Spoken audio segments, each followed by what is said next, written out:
And after that job, I got a job in a nursing home defense firm just because I had that medical background. While I was there, my grandmother got sick. So my grandmother got sick. She had a stroke. And after her stroke, she ended up in a nursing home. And I was about a 2.5-year lawyer at the time. And I went to the nursing home and I was sort of puffed up and I had my business card and I thought I know exactly what to do to keep her safe. And I toured the facility and I posted my business card on her cork board above her bed. And I said, not my grandma, essentially. And she was neglected. Oh, no. She had a bed sore the size of a dinner plate that we didn't know about until it was, really advanced. She didn't get turned and repositioned. We pushed the call bell. No one would come. We weren't getting her medications on time. No one was assisting her with eating. And so all these stories that I had heard as a defense attorney that I thought was ivory tower standards or expectations by families that could never be met, I was seeing firsthand. And I really thought, if this could happen to her, what's happening to people who don't have advocates and don't know how or what to advocate for.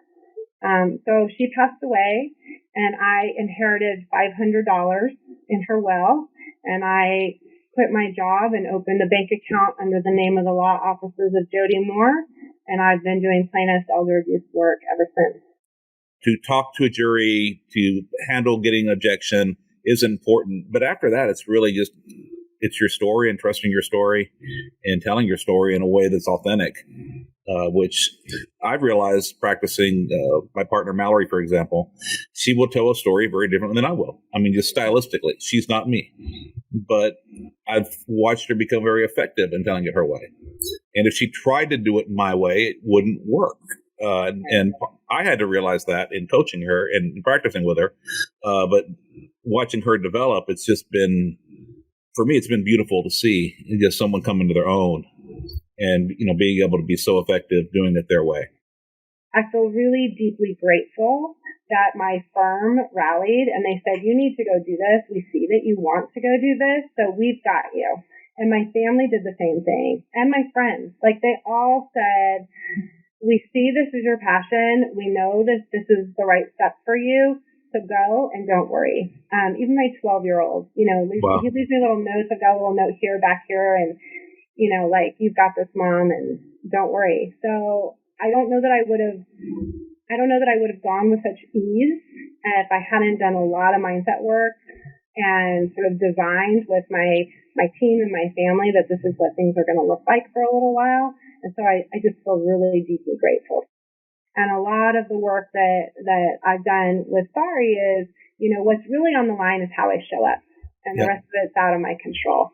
Yep. So I'm in a much better place where I can show up and just put my best foot forward, my absolute best advocacy forward, and really be at peace with it and really being open to what the universe, the jury, the judge, whatever delivers in response.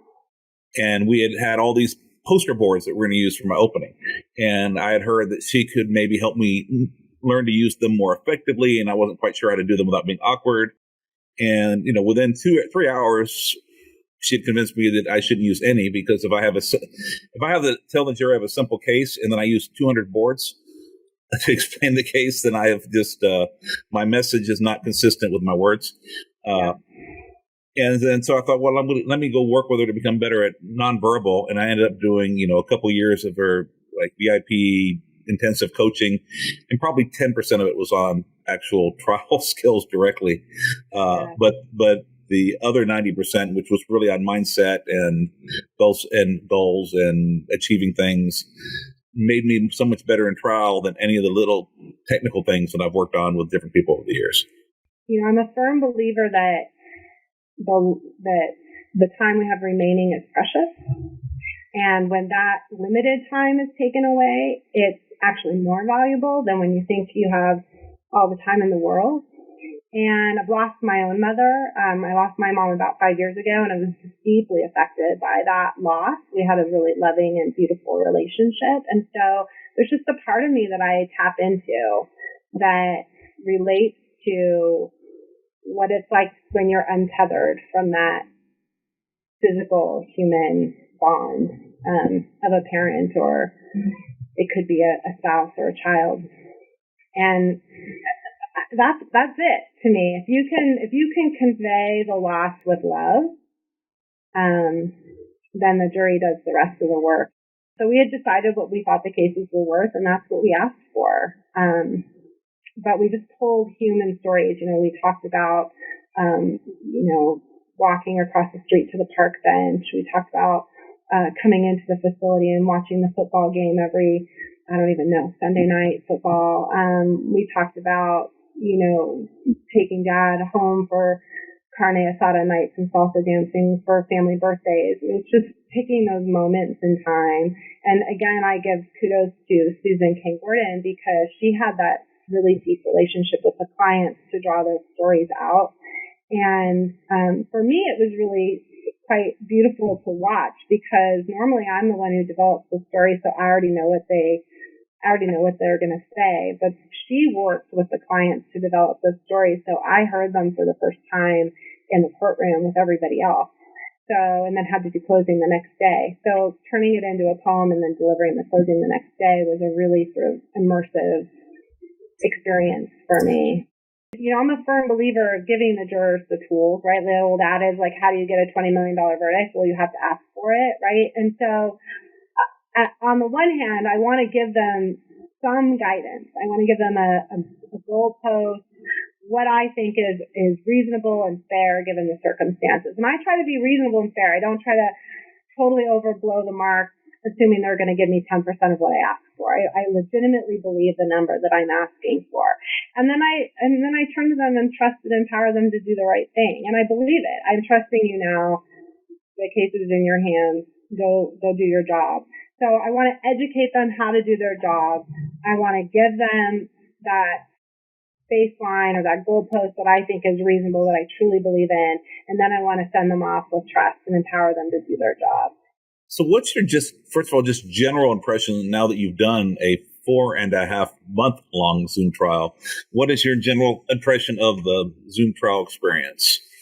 Well, it's a little bit of a loaded question, right? I think for this case, Zoom trial was the right fit, but I don't think Zoom trial is the right fit for all cases. And what I mean by that is, I think this case had complexity and sort of duration built into it. We knew it was going to be a long slog.